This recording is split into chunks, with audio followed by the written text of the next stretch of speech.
Hello world, it's me again. Just a little quick announcement. I'm recording this on the 25th of June, Friday, just about 6:30, so that means I've got an hour and a half till my first paid stand-up gig, which is very exciting. Not gonna lie, I'm a bit nervous because, it's a paid gig, it's the first one. I've done this material before, I've done it loads of times, I know it inside and out. I'm gonna repeat it one more time as I'm going to the venue, just in my head and listen to it. That said, I still get the mind games every single time. My brain still messes with me. I start start second guessing myself, and my little insecurities kick in and stuff like that. But I'm aware that it's happening, so I just need to repeat and remind myself that don't give in to the inner devils, as it were. So yeah, man, I'm gonna do quick little videos while I'm there, and then I'm gonna do a little analysis of it afterwards as well. They'll be all together. I'll post it next week. But yeah, here we go. Exciting. See you on the other side. Well, I think there's a queue already, so here we go. Never mind, the queue wasn't here. So ladies and gentlemen, put your hands together on the stage. First act in the section, it's Sylas, ladies and gentlemen! Yo, I'm back. Just had my first paid gig. Go Sylas, go Sylas. Show me the money, show me the money. It's crazy, man. I'm getting paid to do what I love doing. I mean, I'm working, but am I working? It's great, can't complain. It was an interesting gig, I'm gonna be honest. Let's start with the good stuff. Again, I'm getting paid. Dollar, dollar, yo. Dollar, dollar. Pound, pound. Like that makes sense.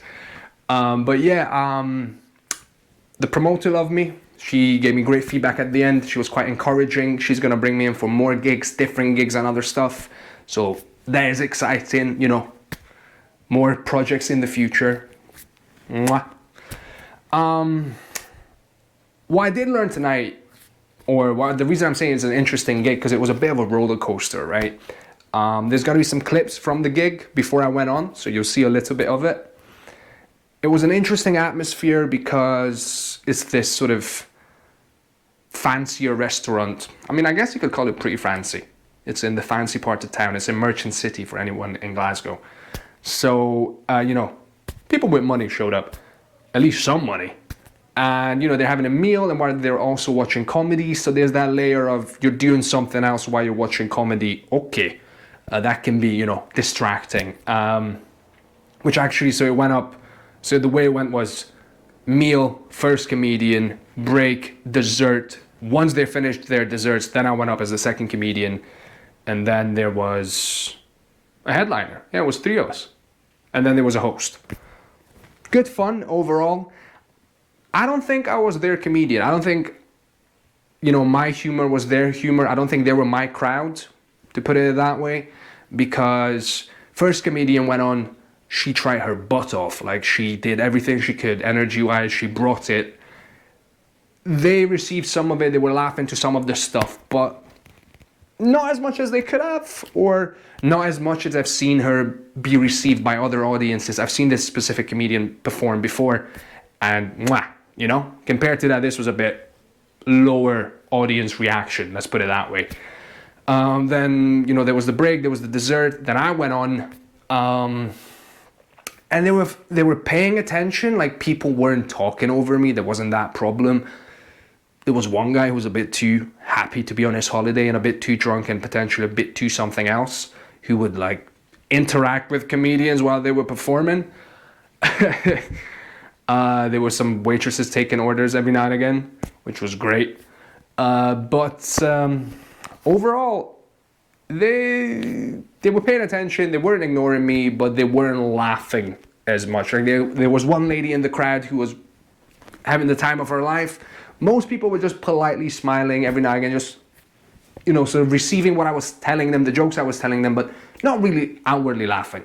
Nobody was just dead staring at me, but, And when you're up there, you kind of feel it because, you don't need it. You don't need the reception, but it helps. You know how you're doing. Sometimes it can feed into your energy. I did go out there to give it my all, and I think I managed to do that. But there's a difference between swimming against the current and swimming with the current, and that's what it feels like. I did 11 minutes. I had a slot of, I was told, 12 to 15. So I slightly under-delivered there. I'm aware of that.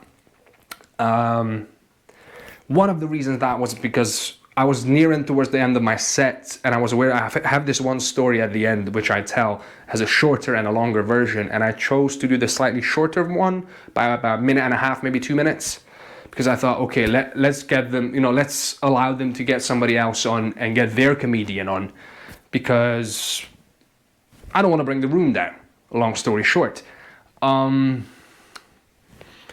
The headliner went on and they loved him. He was doing very well, even though the headliner at the end was not that happy with the reception he got or the performance overall.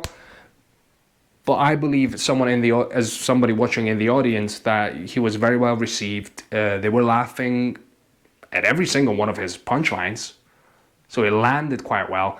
But he wasn't happy, so there's always that side of a performance where you're judging yourself and your own standards and the audience's standards and how you feel in the moment up there. There's a lot of factors that go into it, but yeah, there's a slight disappointment in my voice, because you do want people to have a great time when you're performing, but it's also a bit like music. I do my jokes, I do my songs, as it were. If they gel with it, if they vibe with it, great. If they don't vibe with it, great. I'm getting paid either way. I'm not getting paid for the laughs. I'm getting paid for the performance. Or to quote Dave Chappelle, I get paid for the attempt. And I attempted, very much so. So, yeah, man, it's... I'm going to put that down as a win, because I'm getting called back. The promoter liked me, or liked my performance. I learned something. Counts. Networking, working with other comedians, it's always a good thing. And finally, I got to do a bit of market research. I'm learning about what audiences like my style of comedy and the topics that I'm covering, what don't. I also have to be aware that at this stage of my career, I don't have that much material to be able to shuffle it depending on how I perceive the audience. Once you're like a established pro, I guess, you can get a feel for the audience and okay, I'm going to go into this topic or that topic depending on the amount of material I have. I have, performed, polished 15 minutes, let's say. Maybe I can bump it up to 20 with a bit of goodwill. But I don't have that much material to on the spot be like, okay, that's not going to work here. I'm going to go with those 5 minutes instead. That's something I need to keep in mind for the future and keep working on it, and have sort of polished different topics where I can go, right, bring that in, take that out on the fly. So yeah, overall, it's a win, and I'm pleased, and I've learned a lot, and onwards and upwards, right? So here we go. Thanks a lot for watching. Have a nice day.